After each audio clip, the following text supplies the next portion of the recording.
Muito bom estar com os irmãos, retornar a essa igreja, desfrutar da amizade, da confiança do pastor Manuel.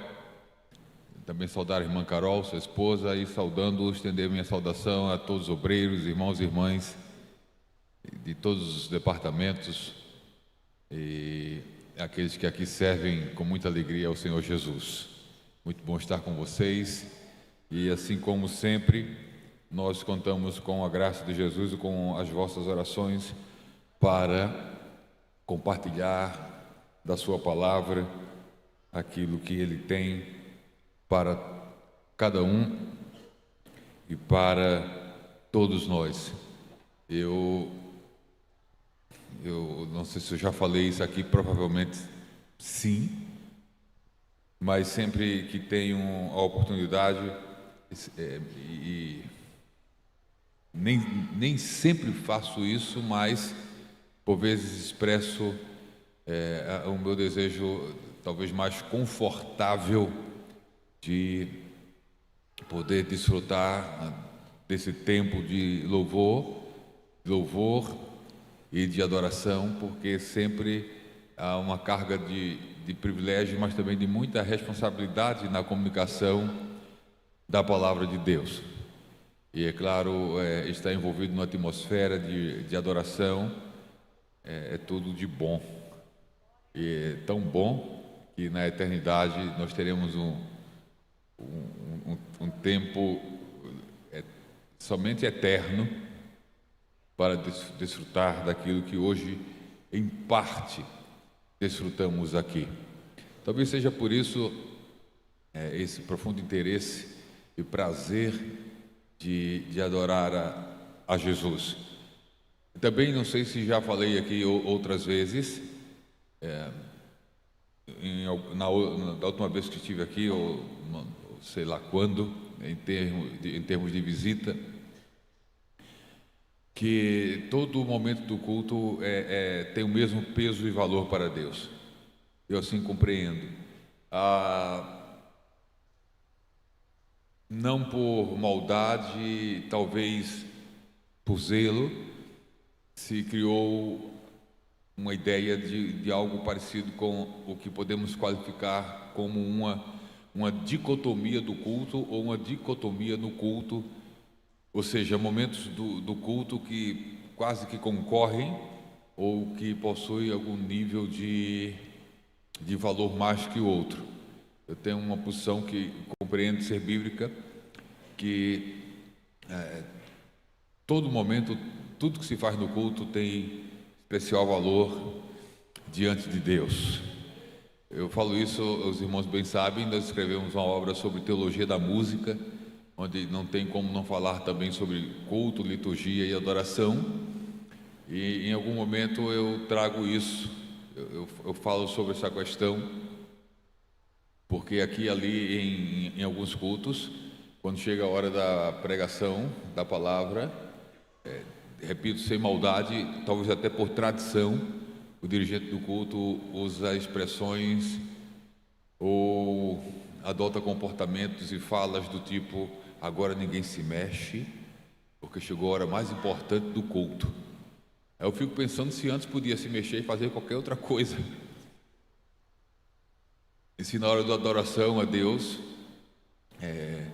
há um peso de menor valor, que você pode aproveitar a oportunidade para fazer as demais coisas que você pensa fazer, mas na hora da palavra não. Então eu não compreendo o culto dessa forma. Eu compreendo que cada espaço, cada momento do culto tem seu peso, e cada momento é um momento de temor, de reverência e de valor, de importância diante de Deus, porque tanto no contexto do louvor e adoração Deus está no centro, como continua no centro no momento da pregação, da exposição da sua palavra, que num culto se revela principalmente pela pregação, mas não exclusivamente pela pregação. Enquanto se canta, podemos ser ministrados pela palavra de Deus por meio da música e alguns outros momentos no culto. E agora estamos aqui nessa sequência e continuidade desse espaço, desse tempo de adoração a Deus, e para esse momento de exposição da palavra, eu gostaria de convidá-los, os que podem, a abrir a Bíblia ou acompanhar a leitura da Palavra de Deus que se encontra na Epístola de Paulo aos Efésios, em seu capítulo de número 5, verso 18 ao 21.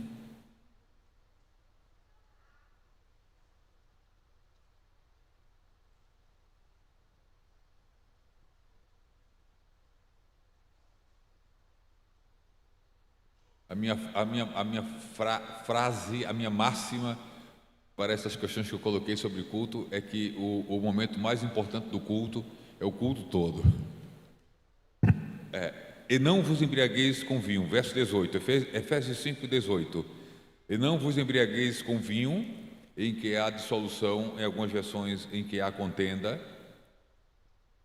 mas enchei-vos do Espírito, falando entre vós em salmos, e hinos e cânticos espirituais, cantando e salmodiando ao Senhor no vosso coração, dando sempre graças por tudo a Deus, a nosso Deus e Pai, em nome de nosso Senhor Jesus Cristo, sujeitando-vos uns aos outros no temor de Deus.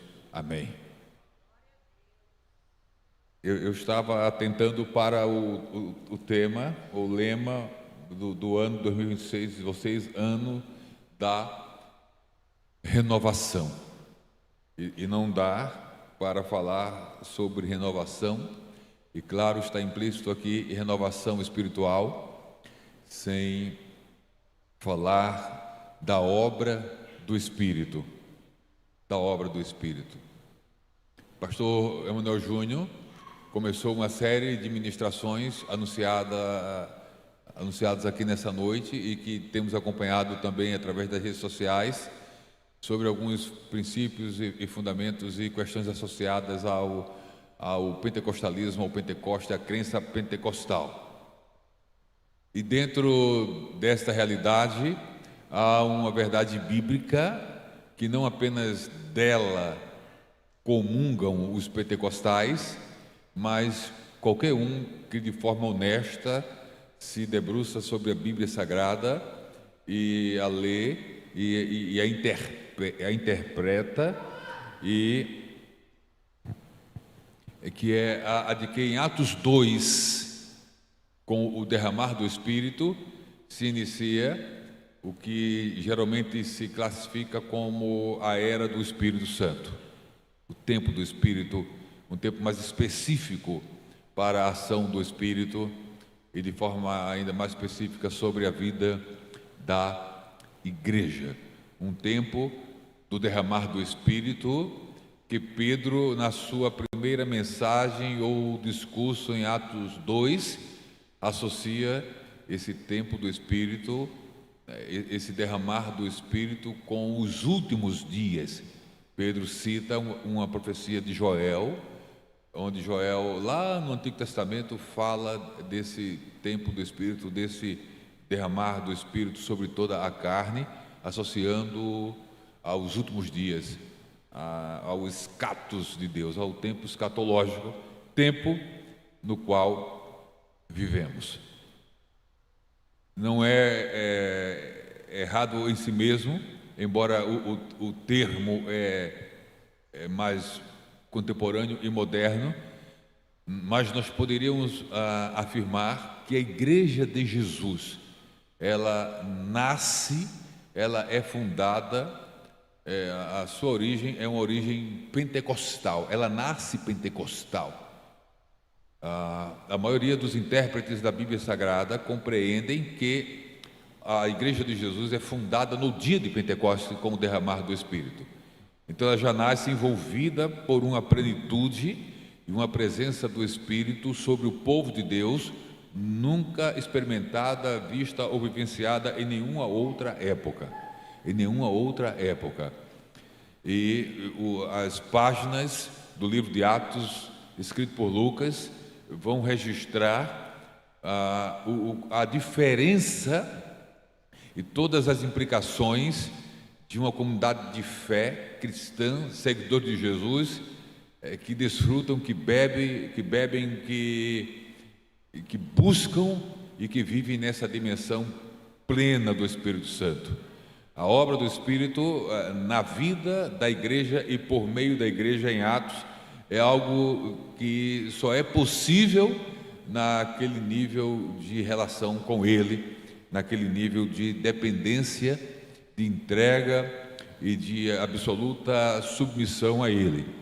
O Espírito Santo, a partir de Atos 2, não apenas enche os discípulos, Jesus não apenas enche os discípulos com o Espírito Santo não apenas se torna esse canal, essa possibilidade de grande poder para o testemunho do Evangelho, como também ele passa a orientar de forma muito específica a igreja e inclusive principalmente na sua atividade missionária, na evangelização.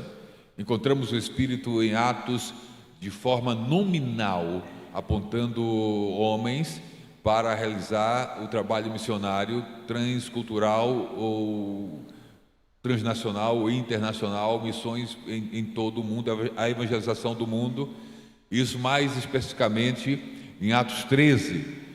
Mas não podemos também nos esquecer, por exemplo, que em Atos 10 o Espírito age na vida do apóstolo Pedro para romper um empecilho, uma barreira cultural, religiosa em relação a judeus e gentios, que culmina com a pregação do Evangelho na casa de Cornélio.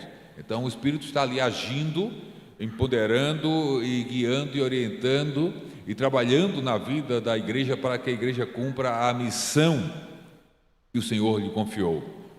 É exatamente nesse contexto da capacitação, do derramar da capacitação e da direção do Espírito, que Paulo tem uma experiência profunda de conversão lá na estrada de Damasco, conforme registrado em Atos 2, e se torna um agente de Deus, no canal de Deus, para a pregação, principalmente, não apenas, mas principalmente do mundo estrangeiro ou gentil, conforme nominado nas Escrituras Sagradas.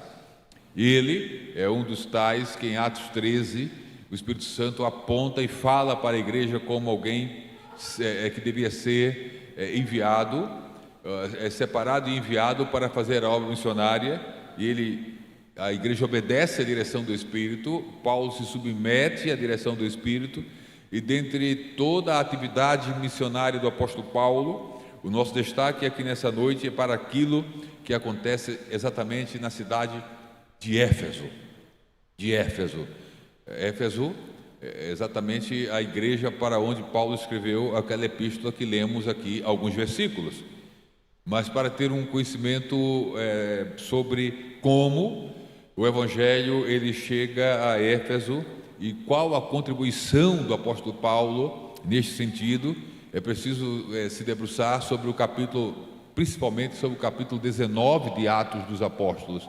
Ali nós temos alguns registros de acontecimentos por ocasião da atividade missionária de Paulo naquela cidade, e gostaríamos de destacar algumas das implicações da atividade missionária de Paulo lá em Éfeso, conforme o capítulo 19 do livro de Atos.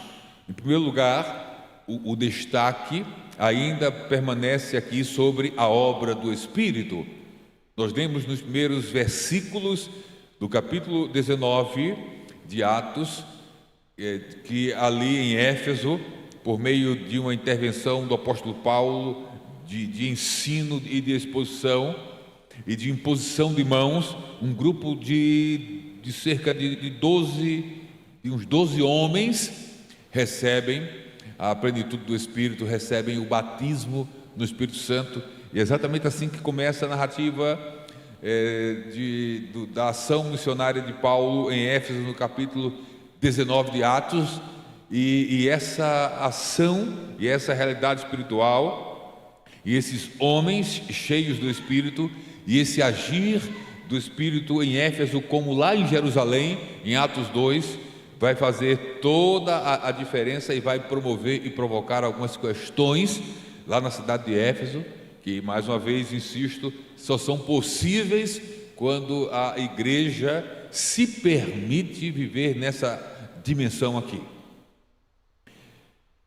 Estávamos aqui fazendo algumas anotações e, entre elas, é possível perceber no capítulo 19 de Atos algumas realidades concernentes a essa chegada do Evangelho e essa pregação do Evangelho no poder do Espírito.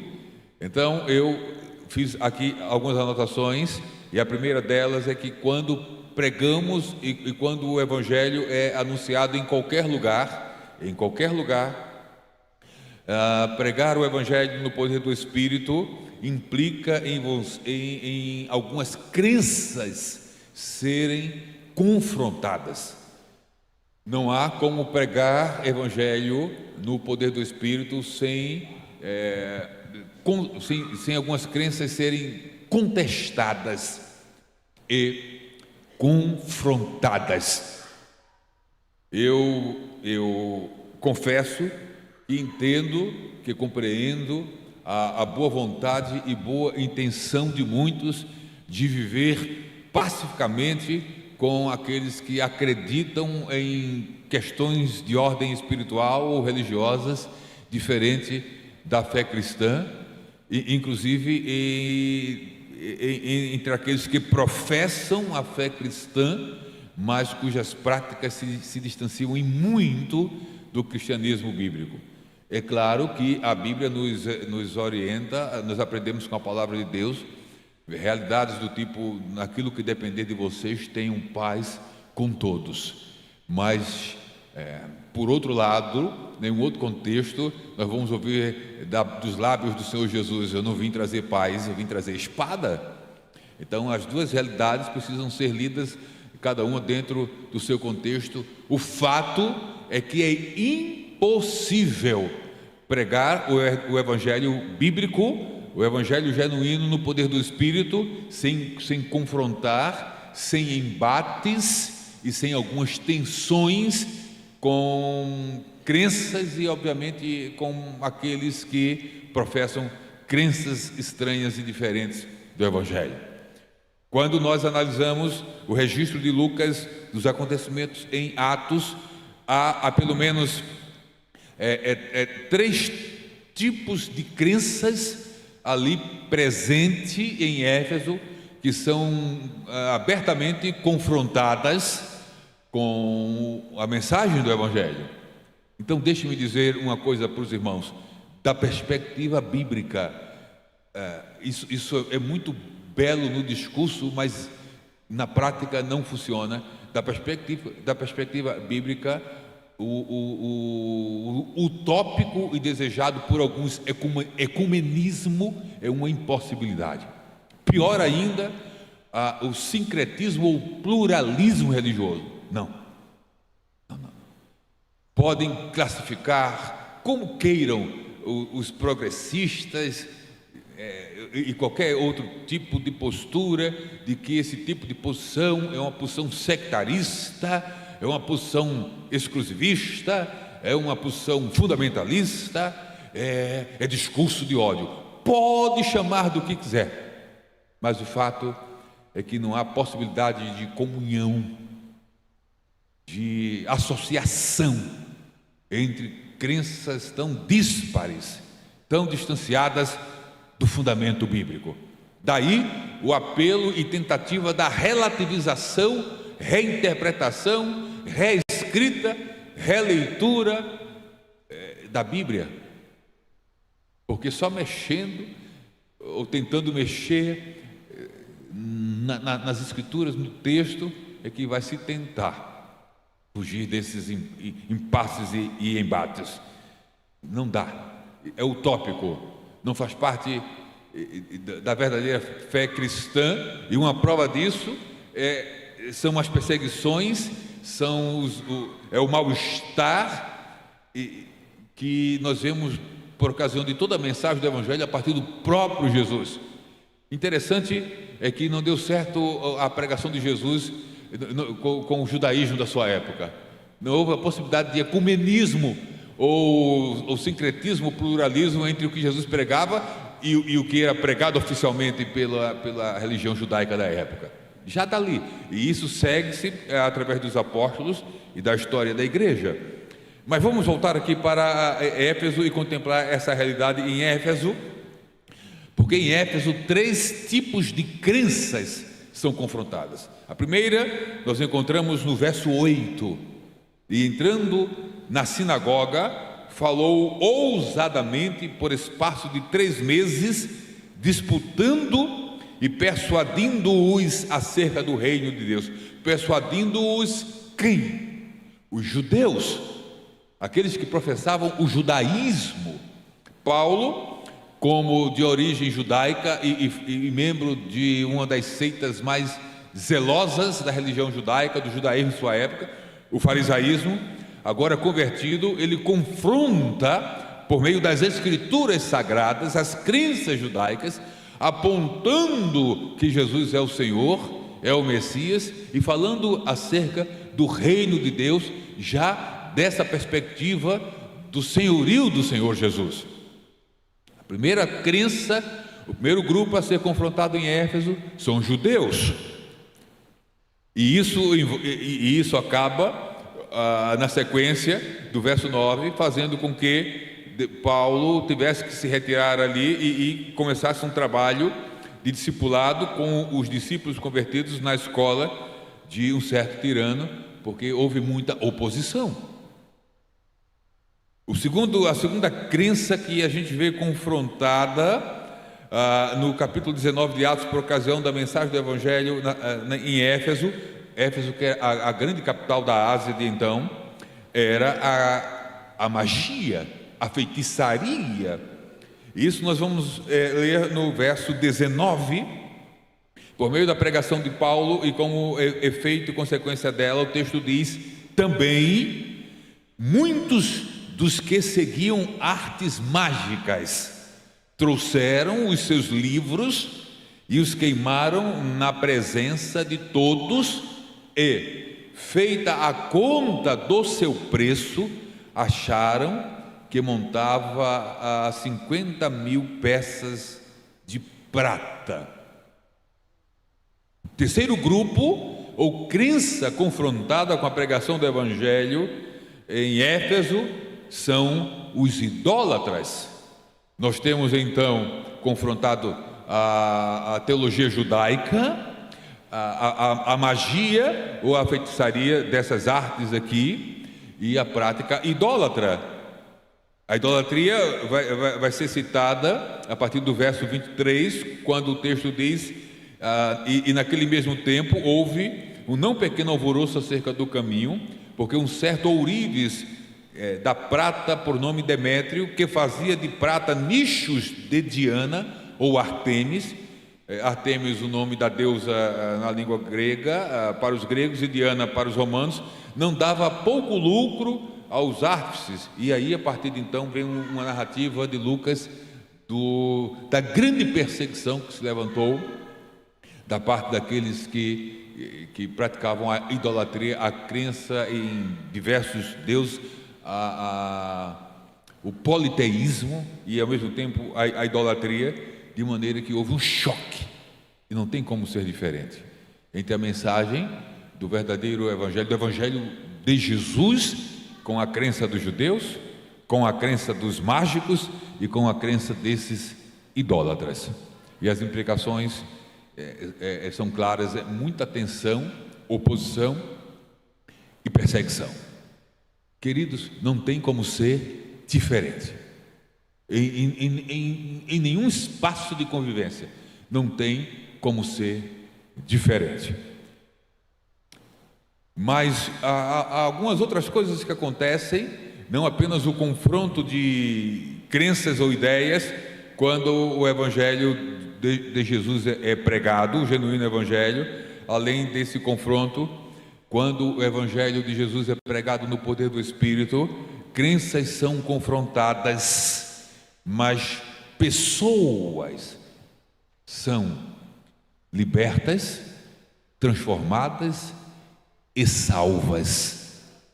Porque apesar do confronto, do embate, da resistência e da descrença de alguns, há aqueles que, por causa da obra do Espírito, por causa da ação do Espírito, em razão do poder do Espírito, vão crer no Evangelho. Evangelho que, escrevendo aos Romanos, Paulo disse: é poder de Deus para a salvação de todo aquele que crê, primeiro do judeu e também do gentil. Há poder no Evangelho, há poder na operação do Espírito, que consegue transpor, quebrar, ultrapassar, derrubar qualquer tipo de barreira religiosa, étnica, cultural ou de qualquer outra forma, e alcançar vidas que precisam ser libertas, transformadas e salvas pelo poder do Evangelho. E isso independente do quanto as pessoas estejam mergulhadas em crenças equivocadas, o quanto estejam aprofundadas e comprometidas com essas crenças, há poder no Evangelho e há poder no Espírito para ir lá nesse contexto, nesses lugares, nesses espaços, nesses ambientes, na vida dessas pessoas e fazê-las enxergar luz onde não há luz, para que, tendo ou podendo enxergar essa luz, serem libertas de cadeias que as prendem a qualquer tipo de crença, por mais envolvido que você ou que alguém esteja com elas.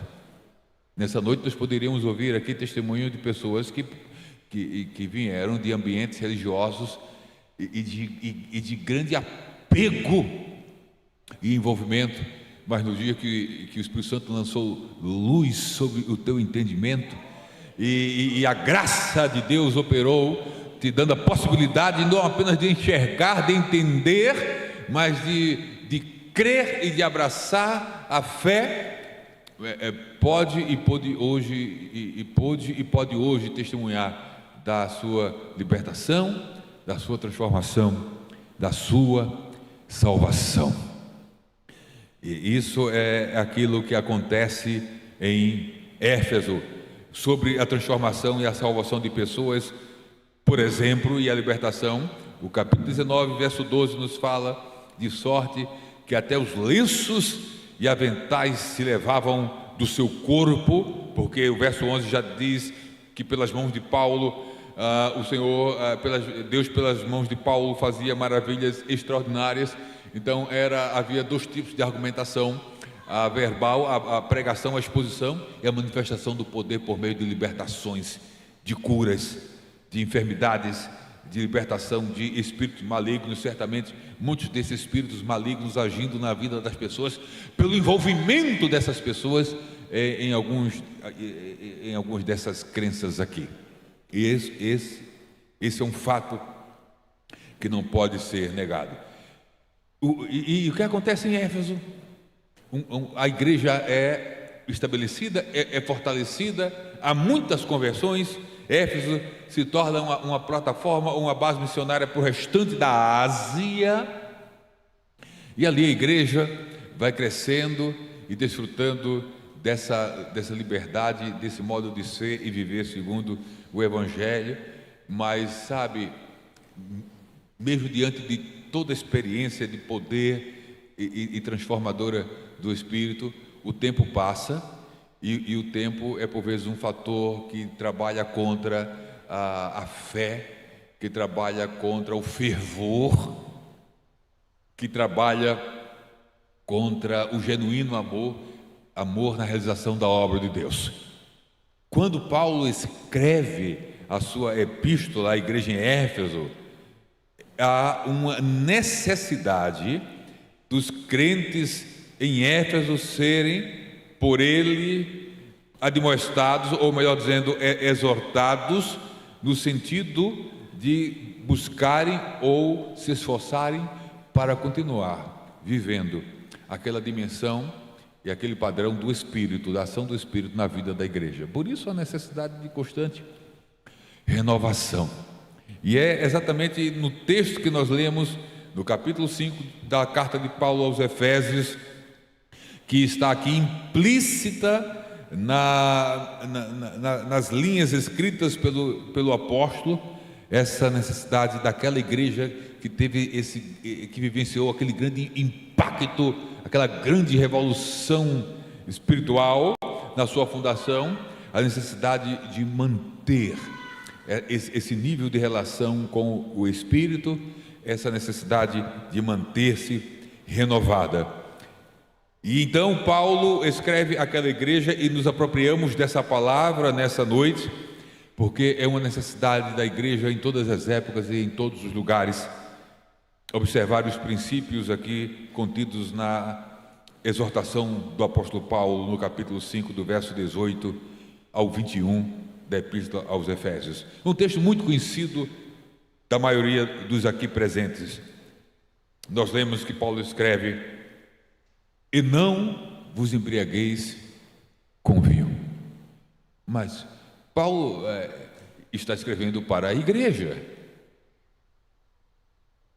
Por mais que alguém tente apelar aqui para uma metáfora com o uso do vinho, há, de certa forma, claro, aqui uma literalidade na sua admoestação, que tem a ver com a possibilidade de descuidos na fé ou acomodações na fé, voltarmos a adotar algumas práticas da velha vida, que vai, também como no passado, nos trazer problemas. E com certeza a embriaguez, a falta de controle com relação à bebida ou ao beber foi ou era um problema de muitos da cidade de Éfeso antes da sua experiência com o Evangelho e com o poder do Espírito. A própria embriaguez, o beber ou o embriagar-se com vinho, fazia parte da prática da adoração a alguns deuses. Por exemplo, Dionísio é chamado de deus do vinho na cultura grega, que é o mesmo Baco da cultura romana. Baco, de onde vem bacanal, e nós entendemos bem o sentido dessa palavra na língua portuguesa, que tem em sua origem exatamente a mesma proposta, só que sob debaixo das bênçãos da prática da religiosidade. Então, por exemplo, o culto a Baco ou a Dionísio era envolvido por orgias e muita embriaguez. Paulo aponta aqui para o risco e a possibilidade de descuidos, de recaídas na fé que podem trazer problemas. E aqui Paulo exorta e diz: olha, não vos embriaguem com vinho, porque a embriaguez só traz problema. Dissolução, como falei em outras versões, traz contenda, confusão. Ou há ainda uma versão que traduz a palavra grega para devassidão. E nós sabemos que não apenas o vinho ou a embriaguez com o vinho, mas qualquer forma e tipo de descontrole promove problemas.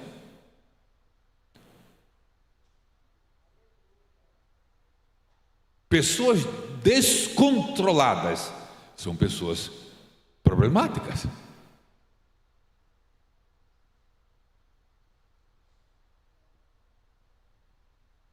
E aí vem uma questão. Paulo continua escrevendo para a igreja. E aqui é um descontrole por parte de alguns que faziam parte da igreja em relação à embriaguez, ao lidar com bebida alcoólica. Escute-me. É possível crentes descontrolados? A possibilidade de um crente se descontrolar ou ser descontrolado em qualquer área da vida tem a ver com a sua relação com o Espírito.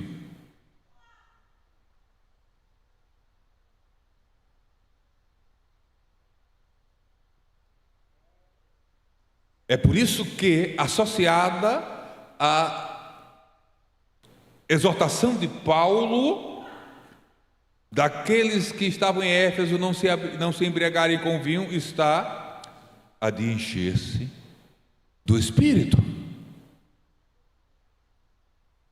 O contraponto: mas enchei-vos do Espírito, porque vidas cheias do Espírito são controladas pelo Espírito. O inverso é verdadeiro. Qualquer sintoma de descontrole na nossa vida é a ausência do Espírito, ou da sua plenitude, em qualquer área da vida, e não apenas em relação à bebida. Maridos descontrolados é falta do Espírito. Esposas descontroladas é ausência da plenitude do Espírito. Pais descontrolados, está faltando mais do Espírito nessas vidas. Filhos descontrolados, está faltando do Espírito.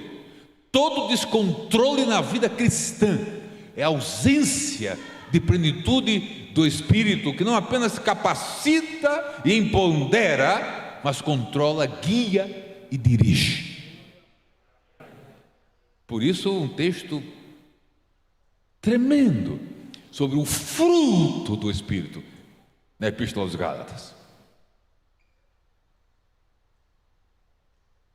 É claro, aqui e ali, o descontrole pode ter, além ou caminhando junto, algumas questões de ordem emocional, psíquica, mas com a irmã Carol, essa parte ela trata junto com outras psicólogas, e alguns descontroles precisam ser tratados com o Espírito e com medicação e com terapia. Mas deixe-me dizer, a terapia, a medicação por si só não vai resolver os nossos descontroles, principalmente os de ordem espiritual, sem espiritualizar tudo ou naturalizar tudo nessa área da vida da gente. E não vos embriagueis com vinho, em que há dissolução, mas enchei-vos do Espírito. E a melhor tradução para essa exortação do apóstolo Paulo é: deixem-se encher do Espírito. Por questões de gramática grega, deixem-se encher do Espírito, porque o encher do Espírito, nós não somos sujeitos dessa ação, nós sofremos a ação. Jesus é o batizador que nos enche com o Espírito, não somos nós que nos enchemos, mas nós podemos permitir isso, podemos permitir que Ele nos encha do Espírito, para, cheios do Espírito, desfrutarmos de controle em todas as áreas da nossa vida, para sermos, ou cheio do Espírito, adotarmos e termos no culto um perfil e um modelo de adoração de quem está experimentando renovação. E esse modelo bíblico, cultico de louvor e de adoração a Deus está no verso 19, porque simultaneamente, na medida em que nos enchemos do Espírito, ou nos enchermos do Espírito, o apóstolo fala de algumas realidades no culto, falando entre vós em salmos, ou através dos salmos. E o que são os salmos aqui? Salmo é música hebraica, música judaica. A igreja de Jesus, nos seus primeiros dias, no contexto do culto, usou o livro dos salmos como um inário, como era usado pelos judeus, porque no início da igreja, ela era formada principalmente por judeus, é oriunda da região lá de Israel, de Jerusalém. Então, o culto inicial da igreja tinha a presença também de música e os salmos, como eram cantados no contexto judaico, continuaram sendo cantados no contexto da igreja. Mas logo começaram a surgir as primeiras composições musicais que enalteciam a pessoa de Jesus. E aí surgiram os hinos, citados no mesmo versículo por Paulo, falando entre vós em salmos e hinos. E os hinos diferem dos salmos exatamente porque os hinos são compostos já no contexto da adoração cristã. Promovem o senhorio do Senhor Jesus. Mas Paulo fala de um outro elemento litúrgico que envolve música, que são os cânticos espirituais. E aqui mais uma vez entra uma dimensão pentecostal, uma dimensão da presença do Espírito numa medida diferenciada num culto ou na vida daqueles que cultuam, que faz uma diferença na forma de cultuar a Deus, que são os cânticos espirituais interpretados corretamente como manifestações espontâneas, inclusive que envolve o cantar em línguas no culto pentecostal. Em algum momento o pastor Júnior vai chegar nisso aqui, nas suas exposições. O quanto da liberdade, da presença e da plenitude do Espírito estamos desfrutando hoje em nossa vida, e isso se manifesta e se revela no culto. Uma forma de perceber e de ter resposta é vendo esse versículo, analisando-o e aplicando para a nossa vida. Estamos ainda desfrutando de salmos, hinos e cânticos espirituais.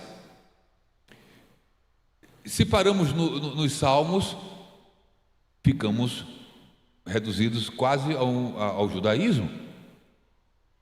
Se paramos nos hinos, vivenciamos um culto pentecostal no discurso, mas não na prática. Se avançamos ou mantivermos e buscarmos novamente essa liberdade e presença do Espírito que se manifesta em cânticos espirituais, aí voltamos a desfrutar do ideal bíblico para a vida cultica e litúrgica da igreja. Mas Paulo não diz apenas que essa vida cheia do Espírito afeta o culto, afeta as nossas relações, afeta a nossa atitude para com Deus. E Paulo continua afirmando e diz no verso 20, como consequência da vida cheia do Espírito, que não apenas envolve o cantar, os cânticos espirituais em salmodiar e louvar, mas isso vai implicar também numa postura já cantada aqui nessa noite, dando sempre graças por tudo a nosso Deus e Pai, em nome de nosso Senhor Jesus Cristo.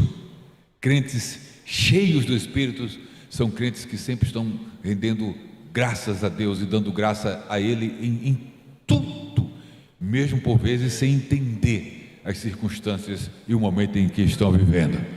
Senhor, eu não compreendo, eu não entendo, eu não alcanço, mas eu te dou graças. Eu te dou graças, e tem mil razões, milhões de razões para dar graças. Crentes cheios do Espírito Santo estão sempre dando graças por tudo a nosso Deus e Pai, em nome de nosso Senhor Jesus Cristo. E Paulo diz ainda que crentes cheios do Espírito Santo, como resultado nesse contexto de uma vida cheia do Espírito, são crentes que estão sempre apostos e dispostos para sujeitar-se uns aos outros, servindo uns aos outros, ajudando uns aos outros, adotando essa posição de humildade, sujeitando-vos. Num tempo onde, por causa do pecado, a tendência é o controle, é controlar uns aos outros, é mandar uns nos outros, é concorrer uns com os outros. Paulo fala que crentes cheios do Espírito se sujeitam, procuram como servir da melhor forma e maneira possível. Uma outra realidade presente aqui para concluirmos é que essa ordem de Paulo, deixem-se ser cheios do Espírito, diz respeito a uma atitude constante na vida da igreja. É um buscar constante, porque há sempre a possibilidade de descuidarmos e de perdermos sermos cheios dessa plenitude e até nos tornarmos vazios.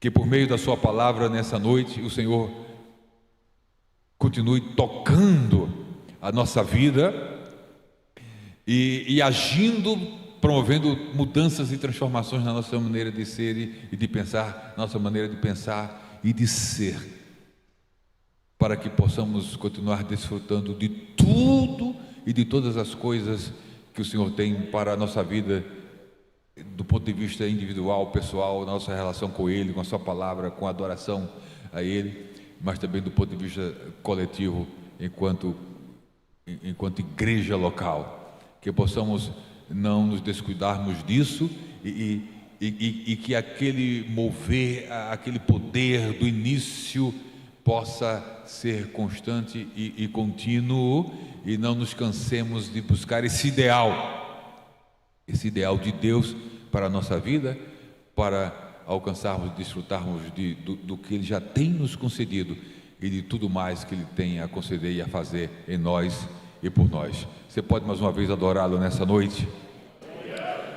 Para você que está nos visitando e talvez não comungue da mesma fé, ou está afastado da comunhão da igreja, a salvação, a libertação, a um novo modo de vida do Senhor preparado para você, acolhimento, a recepção da parte de Deus para aqueles que se afastaram por qualquer que seja a razão, e o desejo dele é lhe encher de novo com o seu Espírito, é trazer você de novo para aquela dimensão que, se um dia você já passou e desfrutou dela, pode vivê-la e vivê-la em medidas cada vez maiores para o louvor da sua glória. Deus assim continue em Cristo abençoando a cada um. Você pode dizer amém nessa noite mais uma vez? Amém.